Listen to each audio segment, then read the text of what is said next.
Hola, bendiciones, bienvenidos a la clase número 13 de la materia de educación cristiana. Estaremos viendo la sexta ley. La sexta ley habla acerca de la ley del proceso de aprendizaje. La que estuvimos viendo, la última fue la quinta ley, que era la ley del proceso de la enseñanza. El discípulo ha de reproducir en su mente la verdad que ha de aprender. Ahora dice, debemos pasar del maestro al discípulo. Se ha visto que el trabajo del maestro consiste especialmente en despertar y guiar las actividades del discípulo. ¿Qué significa esto? Que nosotros estamos ahí para guiar como maestros, ya sea de un equipo, ¿verdad?, que tenemos en la iglesia, del servicio, cuando sea igual con niños, ¿verdad?, o adultos. De alguna manera nosotros somos los que vamos a ayudar a que pueda haber un mejor aprendizaje. Dice, las leyes de la enseñanza y el aprendizaje pueden parecer a primera vista con aspectos similares de la misma ley, pero son en realidad muy distintas. La primera tiene referencia al trabajo del maestro, ¿verdad?, que es la de la enseñanza, pero la otra al que ha de realizar el que recibe, es la que va a realizar el que recibe la instrucción, es decir, el alumno o el que va a llevar a cabo el aprendizaje. La ley del proceso de la enseñanza incluye los medios por los cuales han de despertarse las actividades de los alumnos. La ley del proceso del aprendizaje, que es la que estamos viendo acá, determina la manera en que han de emplearse esas actividades, ¿verdad? Una forma es como nosotros le vamos a decir a ellos, ¿verdad? Es súper importante, es súper interesante que ustedes puedan aprender. Esa es nuestra tarea, pero quienes deciden aprender, nos vamos a la ley del aprendizaje, son los alumnos. Dice acá en su separata, este proceso es formar en su propia mente, para el uso de sus poderes, un concepto verdadero de los hechos o principios de la lección. A este propósito deben dirigirse todos los esfuerzos del maestro y del alumno. La ley del proceso del aprendizaje puede, por tanto, expresarse de la siguiente manera. El discípulo ha de reproducir en su mente la verdad que ha de aprender. Significa que cuando lleguemos a ese proceso del aprendizaje con las personas que nosotros deseamos enseñarles una verdad, hemos casi concluido en todo el proceso que hemos llevado, ¿verdad? De conocer de la ley del maestro, la del discípulo, la del idioma, todos los que hemos estado viendo, sumamente importantes. Pero cuando llegamos a este punto, es que la persona a la que nosotros le estamos enseñando, además de que ya aprendió, ahora tiene que, de alguna manera, ¿verdad? Nosotros le hemos dado la enseñanza, que esa información sea aprendida, sea procesada en su mente, ¿verdad? De eso se trata. Luego dice acá, ahora debemos decir que el aprender y recitar de memoria las palabras del maestro no es el verdadero aprendizaje. La obra de educación, por el contrario de lo que generalmente se cree, ha de ser realizada más bien por el alumno que por el maestro. ¿Qué significa esto? Volvemos a la expresión que hemos estado escuchando en la ley anterior, donde decía que nosotros tenemos que ser una guía.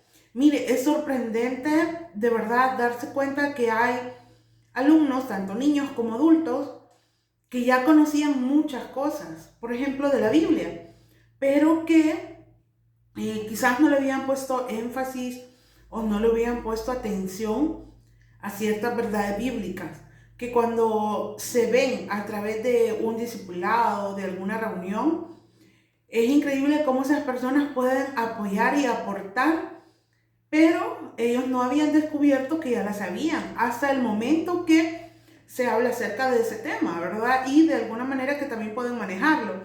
Entonces, por eso dice acá que en este proceso ha de ser más realizado por el alumno.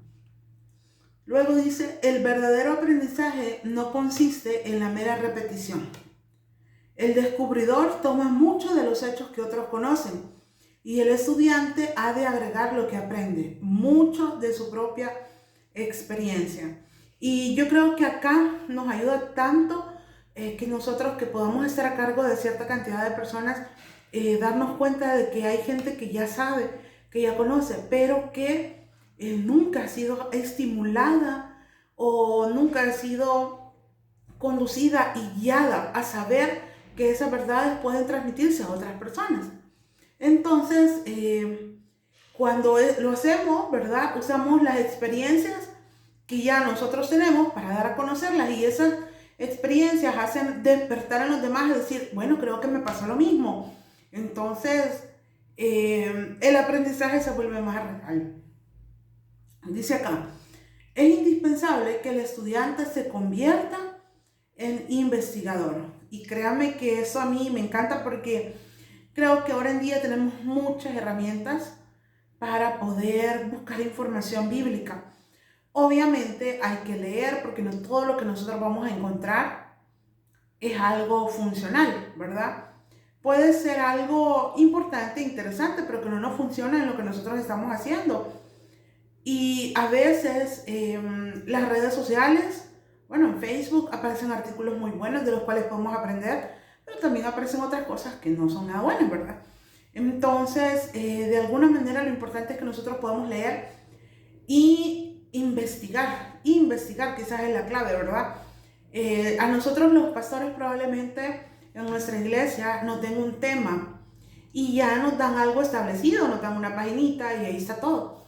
Pero lo bueno es que nosotros podemos investigar un poquito más para primero enriquecer y reforzar lo que nosotros sabemos, y la otra es para motivar a quienes les vamos a enseñar para que se vuelva más interesante para ellos, porque en las redes sociales quizás probablemente encontremos buena información, pero no todo es buena. O si buscamos secularmente, por decirle en Google, ¿verdad? Algún tema, probablemente lo encontremos, pero hay que leer mucho. Pero de eso se trata, de que acá dice, es indispensable que el estudiante se convierta en investigador. Buscar y saber y llegar a la conclusión de.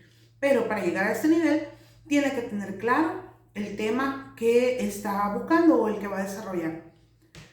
Dice, muchas veces se dice que un alumno ha aprendido la lección cuando se la ha aprendido de memoria y puede repetirla palabra por palabra. Y sabemos que eso no es así.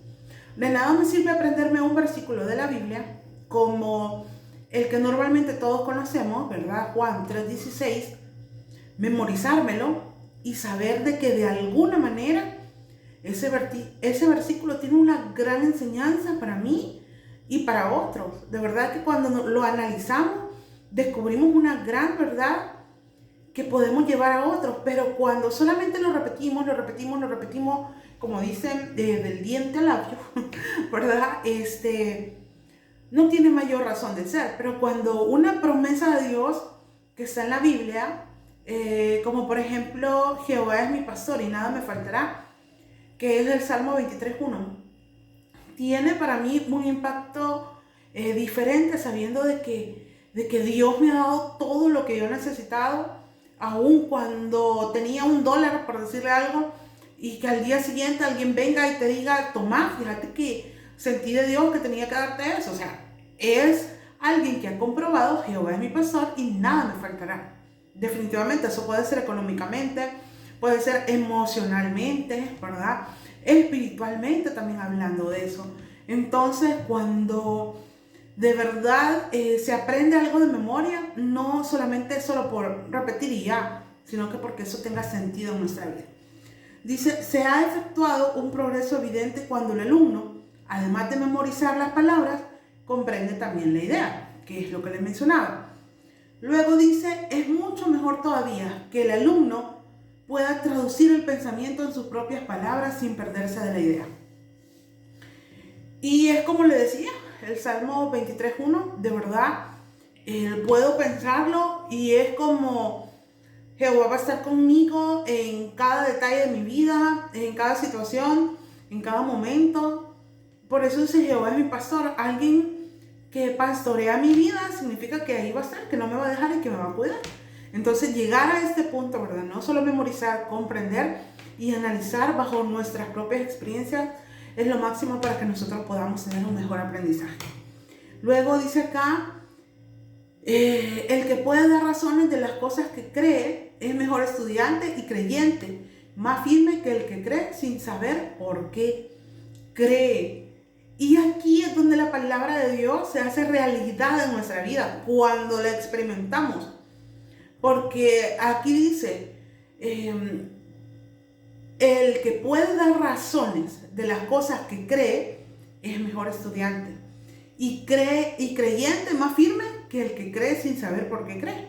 Porque hay gente que le ha dicho que Jehová es su pastor y él, sí, hasta ahí, pero no es como tenerle un mayor sentido.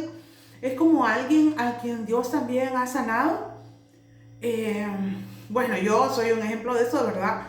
A mí creo que nadie me puede decir, no, el Señor nos sana, el Señor nos rescata del hoyo tu vida, definitivamente que no, porque yo estuve a punto de morir y Dios lo ha hecho. Y sé que es su palabra, ¿verdad? Cuando dice de que nosotros por sus llagas hemos sido curados, definitivamente que nosotros tenemos que creerlo, vivirlo, experimentarlo y dar fe de eso. Y entonces eso se vuelve un aprendizaje súper, de verdad, permanente en nuestra vida. Y vamos en una fase más, dice, una fase más elevada y fructífera del aprendizaje se encuentra en el estudio de los usos y aplicaciones del conocimiento. No se aprende completamente una lección hasta tanto se tracen sus conexiones con la maquinaria de la naturaleza y de la vida. Es decir, buscarle sentido, ¿verdad? Una aplicación a la vida de cada cosa que nosotros aprendemos. Vea que estas leyes, de verdad, a mí me gusta mucho. Yo cada vez que las veo y las repaso, porque no es la primera vez que doy la materia, de verdad que cada vez digo, es que en serio, de verdad, eso es tan importante que nosotros podamos tener muy claro para poder enseñar a otros. Enseñar a otros ¿qué? La palabra de Dios, las verdades que nosotros conocemos, las verdades que se han hecho realidad en nuestra vida, de las cuales nosotros podemos dar fe. Hay algunas limitaciones, dice, y es que la primera se refiere a la edad de los alumnos. Debe recordarse que las actividades mentales del discípulo están muy cerca de los sentidos. Su conocimiento de una lección estará confinado por los hechos que hagan un llamamiento a la vista o pueden ser ilustrados cualquiera de los sentidos. Más tarde, el deseo de los discípulos, dice, debe estar en actividad y de llevar a cabo alguna empresa activa. Puede ser utilizado con éxito en la enseñanza. Dice, a medida que se acercan a la madurez, los jóvenes piensan más y más en las razones y las lecciones que más le influenciarían, ¿verdad? Serán aquellas en las que demanden razones y den conclusiones. Obviamente, de acuerdo a la edad, eso puede ser un limitante, ¿verdad? Porque si queremos enseñarles a un niño, tenemos que hacerlo al nivel del que pueda entendernos y pueda comprenderlo, ¿verdad? Con jóvenes y con adultos, creo que podemos ir un poquito más. Esta es parte de las limitaciones que se tienen como ley. Y la otra dice que en cada ramo del conocimiento hay evidencias y aplicaciones que le son propias. Y de ahí que las operaciones de estas varíen con las condiciones existentes, ¿verdad? Porque hay gente que va a decir, pero eso le pasó a usted, pero a mí no. Entonces, pero aquí es de la gracia de Dios y el favor de Dios sobre nosotros para poder transmitir la verdad de manera correcta. Luego hay unas reglas prácticas y son, quiero ver, ahorita le digo, son 9, ¿verdad? Y quizás la número 9 es una que quiero compartir con ustedes. Dice, enseñar a los discípulos a notar el fingimiento y lo falso y huir de ello. Saber cuando alguien nos está mintiendo, y aquí creo que yo, al Espíritu de Dios, ¿verdad? Nos puede ayudar a discernir cuando en realidad nosotros estamos enseñando algo verdadero y cuando la otra persona está enseñando algo verdadero, algo que es real, ¿verdad? Porque hay mucha gente que también puede engañarnos a nosotros a través de lo que diga, pero el Espíritu de Dios que mora en nosotros, Él nos va a ayudar, ¿verdad? A acercarnos y a ser lo más transparente posible, a enseñar la verdad tal y como está en la Biblia, sin aumentarle, sin quitarle, para que pueda ser efectivo. Luego tenemos unas violaciones y errores de este proceso y creo que es importante ¿verdad? Que nosotros nos podamos dar cuenta de que estas leyes nos vienen a ayudar a nosotros a recordar un poco. Quizás algunos ya las conocían, quizás algunos otros no, pero si nosotros queremos llevar la palabra de Dios a otros, preparémonos lo más que podamos. Y parte de hacer eso es estar en clases del Colegio de Teología. Y lo felicito porque ya casi concluimos este ciclo. Y esa ya es casi de las últimas clases que nosotros vamos a estar viendo. Gracias por llegar hasta acá y nos vemos en la próxima clase. Bendiciones.